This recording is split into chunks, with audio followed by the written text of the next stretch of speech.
Are you wondering how to pay for medical school? Becoming a physician requires hard work, dedication, and unfortunately, a lot of money.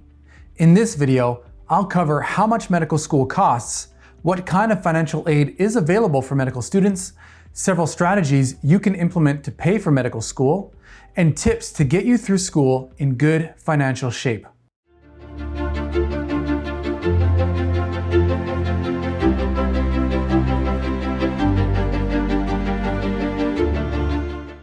Hi, my name is Joseph Kafka, and I'm an admissions associate here at BeMo. Before we get started, be sure to subscribe on whatever social media channel you're watching this from now so you don't miss out on any of our upcoming videos. If you would like us to help you get into medical school, click on the link either above or below this video to schedule your free initial consultation. As a quick tip, check out the timestamps in the description of this video to navigate to specific sections of the video that you're interested in. Here's everything we're going to cover on how to pay for medical school. How much does medical school cost? Types of financial aid to pay for medical school. Non-repayable funding scholarships, grants, and awards. Repayable funding, federal financial aid and loans. Student loans, federal versus private loans. How to repay your loans after medical school. Now, let's get started. The cost of medical school in the US and Canada has been rising for years. The estimated total cost of 4 years of medical school in an urban area in the US is $407,340, including tuition, fees, housing, utilities, food, and transportation. A similar estimate for 4 years of medical school in Canada totals $229,980. According to a survey from the AAMC, 73% of medical school graduates report leaving medical school with student loan debt.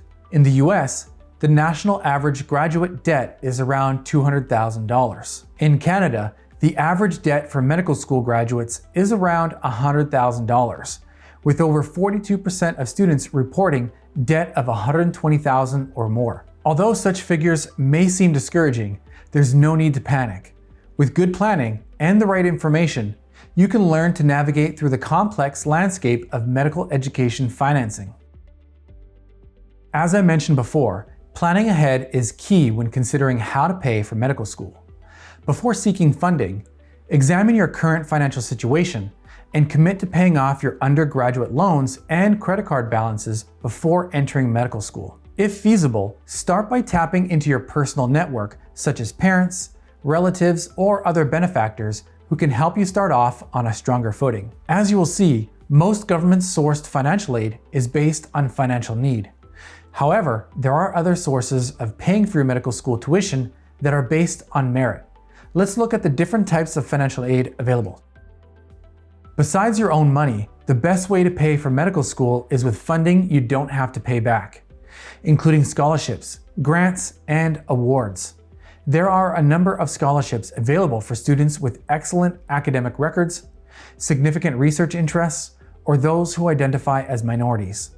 These are offered by different organizations and have their own eligibility requirements and application deadlines. For instance, some towns and cities have local charities or organizations that award money towards the tuition of local students. They may require you to be a graduate from a local high school or college or hold residence in that town. Also, there are some medical associations that offer scholarships and fellowships for medical students. For example, the American Medical Association AMA offers $10,000 scholarships to students entering their 4th year of medical school, known as the AMA Foundation Physicians of Tomorrow Scholarship. Students interested in applying for the Physicians of Tomorrow Award must do so through the medical school dean's office or the dean's designate. AMA Foundation scholarship information is available to the offices of the dean, student affairs, minority affairs, and financial aid. The American Medical Women's Association also offers a number of scholarships and awards to its medical student members. Each scholarship has its own requirements and deadlines, all available on the AMWA's website. Another option to finance your medical school costs is to serve in the military. The Health Professions Scholarship Program, HPSP, offers med students a full tuition scholarship plus a monthly stipend in exchange for serving in the US Armed Forces for a specific time. The AAMC has an online searchable database that provides detailed information about many of the state and federal programs available to medical and other health profession students. Always pay attention to the deadlines and apply early. Don't wait until the last minute, as some of these are granted on a first-come, first-served basis. Many universities have their own scholarship programs. Start by checking medical schools' websites to find the necessary info about their financial aid opportunities. We recommend that you contact each school directly and speak with their financial officers before applying. Learning the financial aid options of your chosen schools can help decide which schools you should apply to, because you will know whether you can afford them based on their financial aid offers. Here's some questions you can ask financial officers. What is the cost of getting a medical degree at your school? On average, how much debt are recent graduates carrying? Are there any scholarships and grants available? What are the application deadlines? Are scholarships and grants merit-based or needs-based? Do I have to be a resident of the state or province to receive internal funding? Do I have to pay back the money I receive in financial aid from your school? If yes, how long do I have after graduation before I have to start paying it back?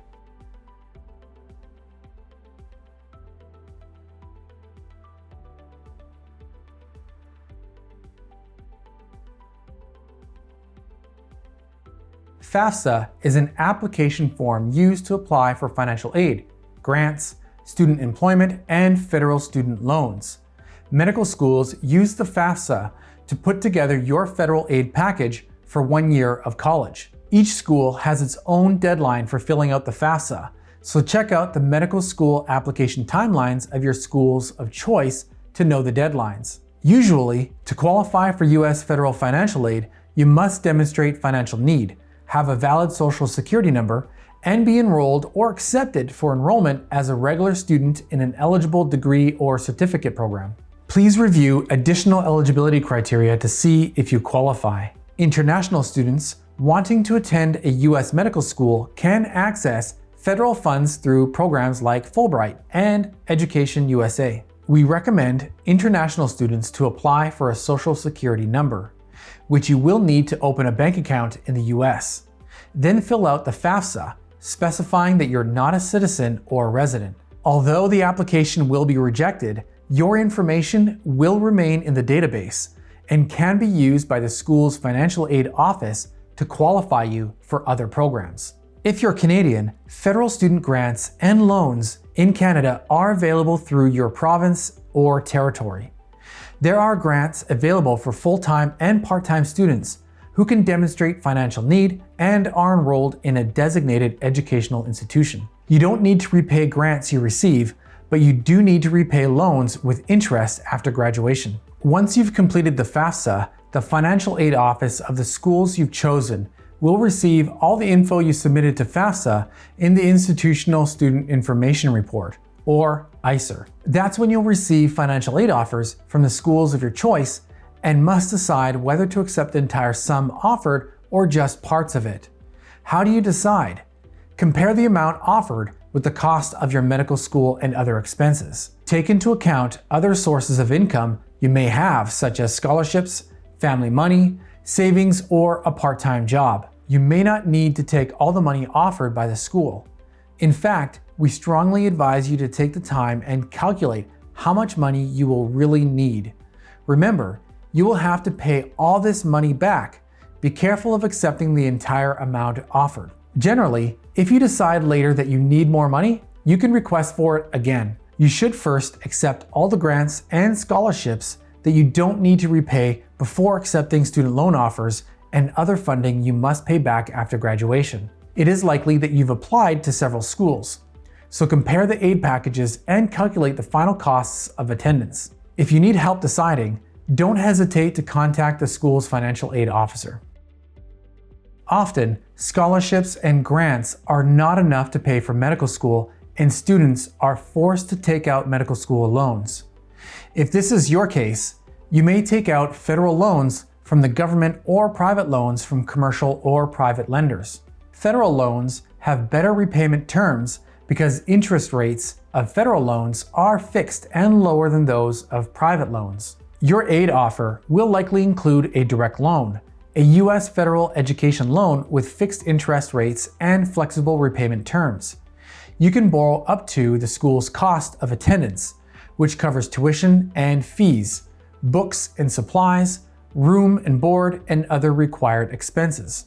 You should apply and use a direct loan before trying private loans. There are 4 types of loans. Direct subsidized loans for undergraduate students based on financial need. Direct unsubsidized loans for undergraduate, graduate, and professional students not based on financial need. Direct plus loans for graduate or professional students and parents of dependent undergraduate students to help pay for education expenses not covered by other financial aid.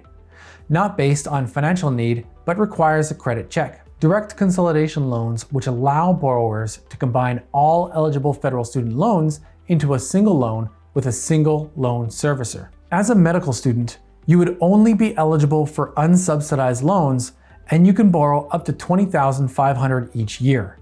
They accrue interest from the date the loan is disbursed until paid in full. Although you're not required to make payments while you're in school, you should make interest payments during your schooling to lower the amount you will have to pay later. What about Canada? As mentioned before, Canada student loans are available for full-time and part-time students. These loans are interest-free until 6 months after you finish school, when you have to start making payments. You also get a 15% federal tax credit each year on any interest paid on your student loans. Private loans or lines of credit can be obtained from banks and other financial institutions, both in the US and Canada. Once you are accepted in medical school, you can present any bank with your letter of acceptance and receive a line of credit for up to $150,000. This option may be more attractive than federal or private loans for some students, because if you sign up for a line of credit, you only need to pay back the money you actually spend. When you accept a sum from a federal or private loan, you have to pay back the entire sum plus interest. With a line of credit, you pay back what you literally spent plus the interest, not the entire line of credit that you have accepted. You will have to pay back only the money that is taken out of your line of credit. So make sure to consider this option. Research the terms the bank is offering you and make a decision that is best for you. You have a few options when it comes to repaying federal loans, such as income-driven repayment plans that reduce your monthly payment amount. Federal loans also provide you with these options: student loan forbearance, to temporarily stop making payments; debt consolidation, to lower interest rates and simplify payments; loan forgiveness or loan cancellation. There are a few programs, such as the Public Service Loan Forgiveness, PSLF, that forgive the remaining balance, principal and interest of direct loans after the borrower makes 120 on-time qualifying monthly payments while working in a qualifying public service position. These public service positions can be for U.S. federal, state, local, or tribal government or not-for-profit organization. The National Health Service Corps and the Indian Health Service programs also offer med students loan forgiveness if they serve in a marginalized and under-resourced community. Here are some other ideas to repay your loans. Work a part-time job as a teaching or research assistant while in medical school. Learn how to budget your expenses, commit to saving money during your 4 years at med school, and designate some of your income for interest payments. Live frugally. Find a job that will contribute towards your loan payments, and make lump sum payments when you earn extra money. This wraps up our video for today. Check out our blog to learn more about how to pay for medical school. I've included a link in the description of this video so you can find our resources easily. If you would like us to help you get into medical school, click on the link either above or below this video to schedule your free initial consultation. Hopefully you enjoyed this video, so please subscribe, like, and leave a comment. If you have any questions about how to pay for medical school that I didn't cover in this video, let me know in the comment section and I'll get back to you as soon as possible. Thank you so much for watching, and see you next time.